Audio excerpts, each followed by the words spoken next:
Good afternoon mga katribo. Yan. Pumunta ako ng Erica kanina, Erica City. So bumili ako ng another dalawa nito. Paglalagyan ko yung isa ng ganito. Yung doon. Nakita ko sa inyo. Malanta nga yung bulaklak doon. Yung isa. Yung isa. Parang mamukadkad din. Kaso ang liit. Tapos nakabili tayo ng ito yung isa pa.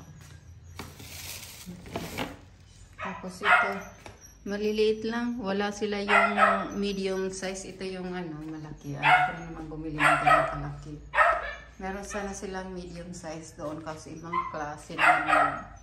Tapos walang walang yung platter ba, yung ganito. So ito na lang yung nakuha ko ito.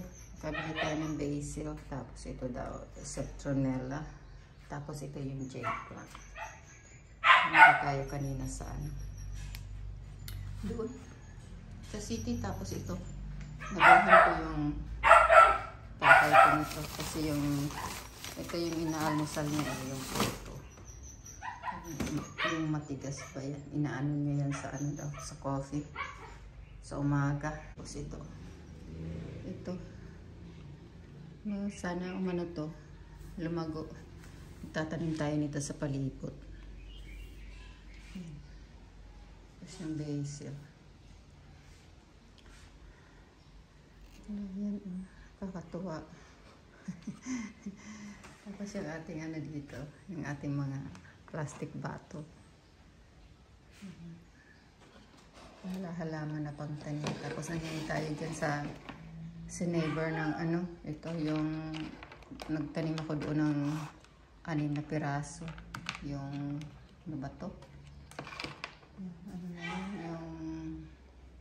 Yung vegetable. Ano pang tawag doon? Yung pagulong. Puro pagulong tawag dito sa Bicol. So yan, may pa akong buto, sinave. Just in case hindi mabuhay o hindi naman talaga tagtanim ngayon ito. So sinave ko yan siya. Tapos ito dito.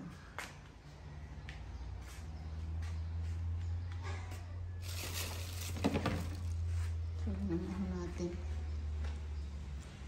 Tapos later pag hindi na mainit, natin to.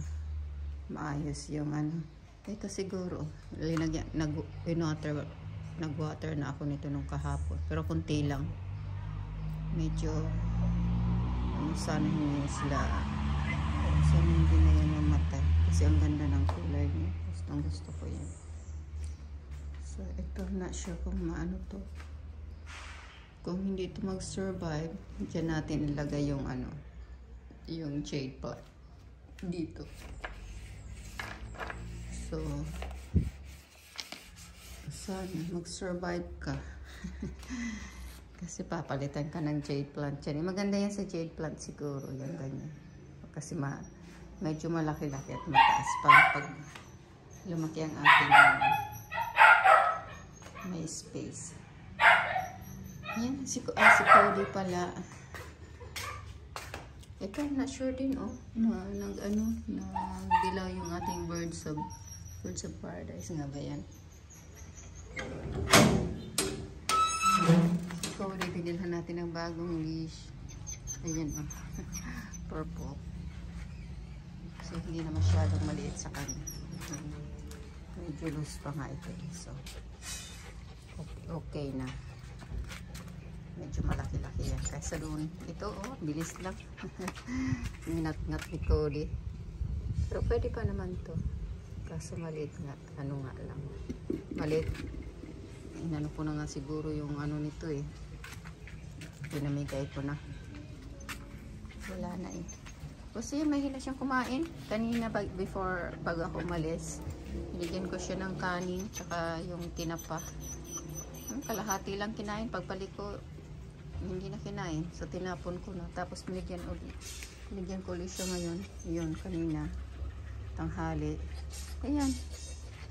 Mahina kumain. Inom lang siya ng inom. Ang init kasi. Kaya siguro wala rin siyang kanang kumain. Saka hindi niya masyadong ano, gusto niya karne. Eh, wala tayong masyadong ano. Ito, mainit pa dito. Ayan mga katribo. Ano na natin, transfer ko na yung ano. Ito, yung katulad ng yung doon. Ito sana siya oh, may bulaklak kaso parang na ano yata, ay, di pa naman siguro to oh. Parang buhay pa naman siguro to. Medyo na ano kasi ito, okay ito oh. Yan, transfer na natin. So, 4 na sila dito. Tapos yung mga ano na itanim ko na yan oh, nadagdagan ko na ng lupa. Sila yan. Yung basil siguro ilalagay ko yan doon sa windowsill, doon sa kitchen. Tingnan muna natin dito. Kailangan muna kasi nasa shade muna sila siguro. Tapos yung aking ano, jade plant, ayan. Dito ko muna siya ilagay.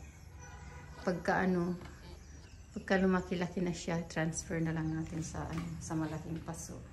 Okay naman siya dyan for now. Tapos ito, wala pang laman. So, iniisip ko kung ano ba yung mga herb. Tapos yung siguro, ito sigurong ano. Kung meron na dito tayong I'm not sure kung yung cuttings nito na itatanim, itong citronella. Tsaka itong basil.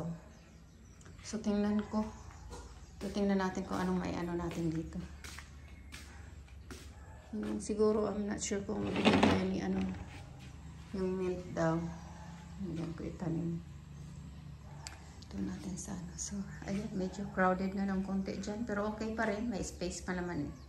So, tama na yung 4 para may space. Hindi masyadong dikit-dikit. So, pwede pa naman yan. Dito kasi maliit lang dito. Hindi siguro dito pwede yung 4. Baka magdikit-dikit na sila masyado. Tingnan natin. Hindi ko pa tinatry dito kung pwede pa rin silang dikit-dikit. Tingnan natin kung masyadong dikit-dikit na.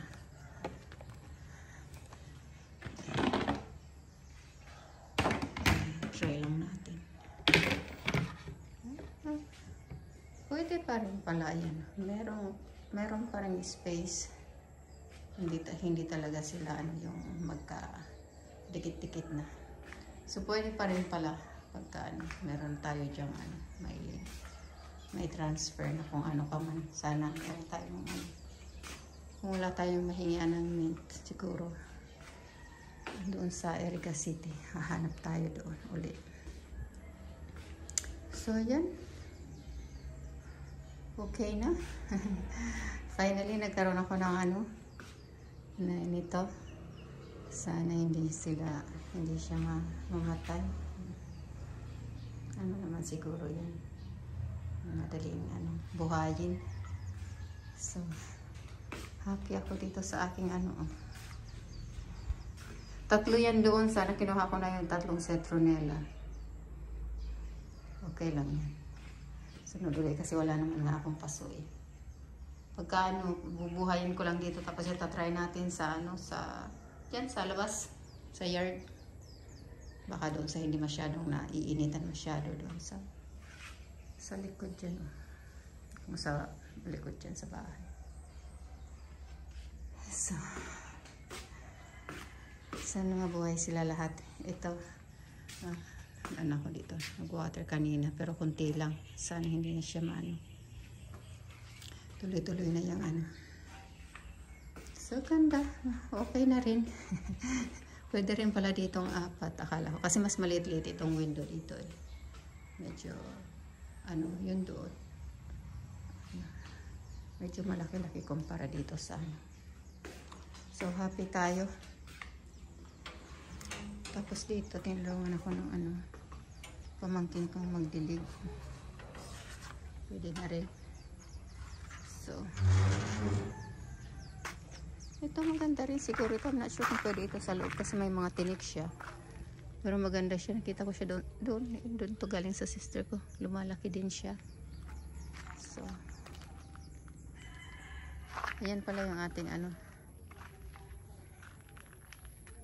sabi, Vietnam rose. Pero sabi ng kapatid ko doon sa ano, tinignan niya raw, hindi daw, ibang klase daw yung Vietnam rose. Baka ibang variety ito. Ang ganda niya, oh. Maliliit lang ang mga sanga-sanga. Tapos yan, namumulaklak. Gusto ko kasi dito lang naman siya sa ano, sa yung ano ba ng dulo ng lupa. So dyan. Tapos pababa dyan. So kahit wag na nating anuhin ba, walisin yung mga daon, maliliit lang. Dyan na siya, pababa. Yan, so kaka-enjoy ito tingnan. Gusto ko siya. Nagtanim ako dyan kaso I'm not sure kung mabuhay yan. Ang yan dyan. Tapos dito, sana mabuhay ito yung isa dito. Medyo malaki-laki itong ano. Tingnan natin. Ito. Sana mabuhay. Dinidilagan ko naman to araw-araw eh. Sana mabuhay siya. Ano? Tuyot na. Kasi ano nga eh. Ano yan? Ang init. Parating mga nasa 93, 94. Minsan siguro nga, maabot siya ng 100 degrees. So, yan. Ang ganda ng ano na yan. Yung halaman na yan. Maliliit lang ang mga sanga-sanga. Tumataas din yan eh. Parang kung baga, bakod na rin tapos shade. Tapos hindi siya nakakatakot pagka bagyo. Kasi yan nga, maliliit lang yung mga twigs. Ayan si Cody. Nagkukulit na naman ako. Ano? You wanna say bye? Bye! Come on! Woof! Woof! Come on! Okay, gutom na siguro to. Okay. Ay! You saying bye? Yeah, okay. Okay.